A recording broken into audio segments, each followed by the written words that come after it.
Deepfake videos where reality is altered but almost impossible to differentiate from the truth. AI-generated emails that replicate the tone and characteristics of a colleague or close friend in order to elicit private information. Social media accounts run by robots that flood feeds with lies, but the roots of which are very deeply buried, leaving readers lost as to know exactly what's real and what is not.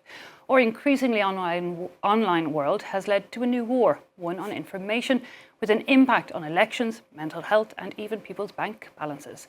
It's a battle that the French president has put high on his agenda. After spending over an hour discussing it with high school students last week, he's travelling to a local newspaper this Wednesday for a discussion with readers there. Well, to get more insight on it all, we're joined now by Romain Plonceau. And Mr. Plonceau, you work for a company that focuses on reputation monitoring and the study of online behaviour. So it's great to have you in studio. Thanks so much for coming in.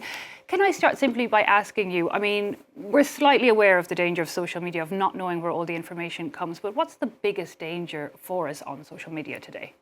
Today, we find a new strategy that is run by our, let's say, opponents worldwide that are running a proper strategy of misinformation to impact our behaviors or opinion online. And we see that something big is happening at the moment, and that's probably why our President Emmanuel Macron will speak today at the Dépêche de Midi and their like 200 readers to let them know what's going on. And especially like we as a French who fight against disinformation, and probably based on what Élysée said, Emmanuel Macron will speak about how we can better regulate this digital world, and especially in the context of local elections. Okay, so there's a big question of the laws surrounding our digital world. Let's get onto that in a minute. But for the average person at home, I mean, is it simply just dangerous because we're taking information from sources that we're not fact-checking? I mean, there's a big distrust in mainstream media. So people are getting most of their information, their news, if you like, online.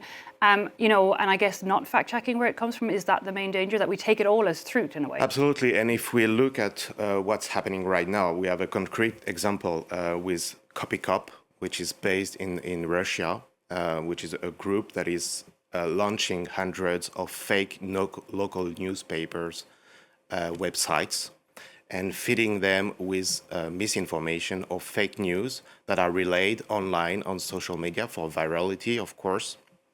And this strategy is clearly engaged to change our behavior and to have an impact on the local elections at the end.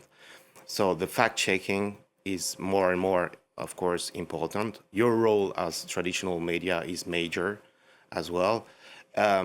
But we can ask way more to the social medias to moderate their content. That is something that has been done in the past, that is less and less done and less effective.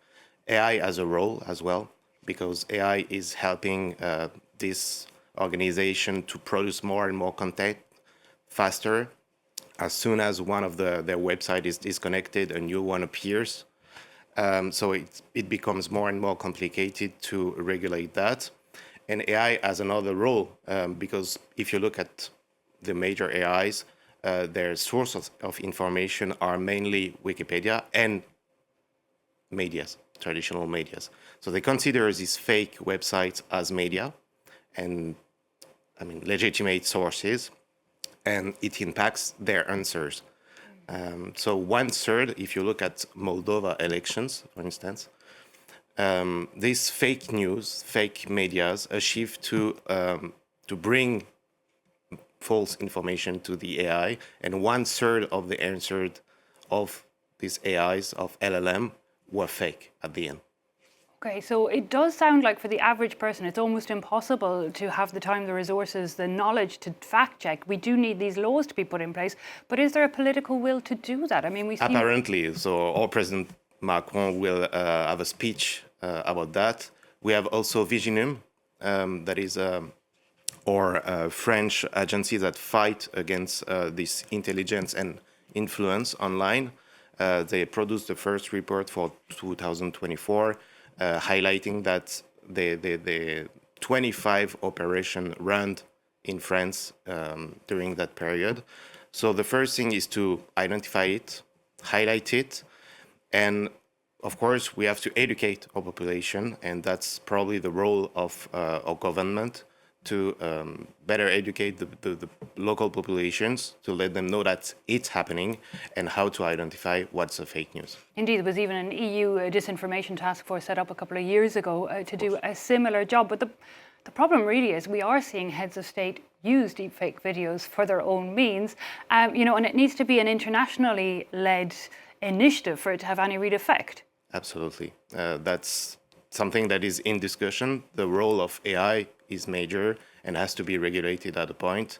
But let's see what's coming in the coming months. And again, for people at home, we have to be aware of our own online reputation and being present in social media. Where do you think people are on that? And is just simply not being on social media a valid option in today's world?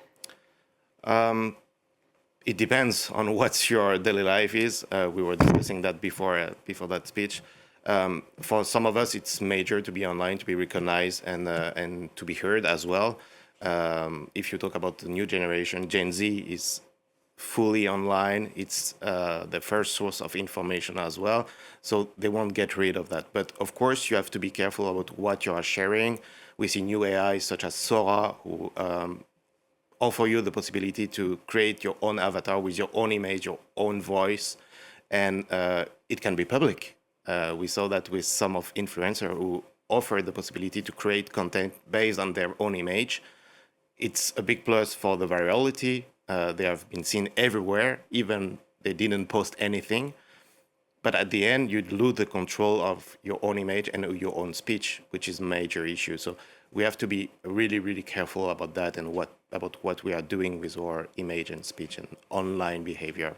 Indeed, it seems though when it comes to technology, or knowledge for the average person and the laws seem to be so far behind the development. What do you see as the next big risk for us, and how can we be just that little bit more aware? There's thousands of risks, to be honest. If you look at WhatsApp, for instance, who ask us to share our private conversation to train their own AI, it can be highly risky from my point of view. But all these AI and LLM tools are based on data, and we have the control of sharing this information or not. You have to read carefully the rights that you are giving to this LLM and be aware of what they are doing behind it. But maybe explain a bit further, because we are always told be careful of your data, but a lot of people say, oh, what does it matter if people know I'm going X, Y, and Z or doing X, Y, and Z? And you do have to make the effort when you're avoiding cookies, when you're Googling stuff online. It does take quite a bit of time sometimes, and you have to click sometimes on all the little boxes. How can that data be used against us, basically? How important are what seem like banal facts? Let's get back to deepfakes, for instance. And you, especially as a journalist, we can use your own image, your own voice, and make you say the complete opposite of what you are thinking. And it can have a major impact on your career, or even more. So we saw deepfakes that were pretty obvious and clear, easy to identify with our president or influencers, but it's not the case anymore.